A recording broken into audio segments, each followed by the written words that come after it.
ចាមកធ្វើការបុក7នេះរត់ដងចាជាមួយនឹងបុកហុក7ខ្ចីចាឆ្ងាញ់សាហាវប្រៃផ្សៃបន្ទាប់មកយើងធ្វើការដាក់ប្រហុកអ្នកទាំងអស់គ្នានេះគឺប្រហុកសាច់គឺថាដាក់ច្រើនចឹងបងប្អូនខ្ញុំចូលចិត្តដិតធ្វើការបុកលាយគ្នាចឹងមកគឺថាជាតិជូរខ្ញុំយកចេញពី7ខ្ចីហើយរសជាតិប្រៃខ្ញុំយកចេញពីប្រហុកតែចំណែករសជាតិផ្អែមគឺយកចេញពីស្ករត្នោតរបស់ខ្មែរយើងតែម្ដងចាគឺធ្វើការបុកចំបល់ដើម្បីឲ្យវាចូលជាតិឲ្យសព្វគ្រឿងចឹងណាមកយើងធ្វើការដាក់ជាមួយនឹងត្រីឆ្អើចាគឺត្រីឆ្អើយើងប្រើមកកាក់ចឹងតែម្ដងឲ្យប្រើសិតត្រីកែចាគឺថាស្រួយខ្ញោកតែម្ដងអ្នកទាំងអស់គ្នា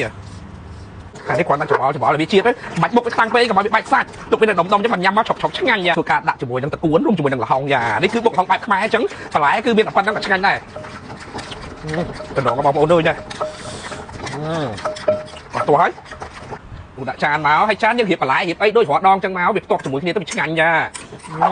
តំណងអត់នេះចាណែអត់ទោះហើយបន្តមកធ្វើការថែមជាមួយនឹងសាល់ម៉ុនពីលើទៀតចាអូអ្នកនរគ្នាណែអត់ទោះតំណងអត់ចាបុកល្ហុង7ខ្ចីត្រីឆ្អើថែមសាល់ម៉ុនពីហល់ខនអ្នកនរគ្នាអូយសាល់ម៉ុនអូយមានសាល់ម៉ុនប៉ះជាមួយនឹងគ្រឿងប្រហុកខ្មែររបស់យើងនិយាយថាដុតឆ្ងាញ់មែនតើអ្នកនរគ្នាចង់ញ៉ាំគ្រឿងបុកដែលឆ្ងាញ់កុំភ្លេចហល់ខនចា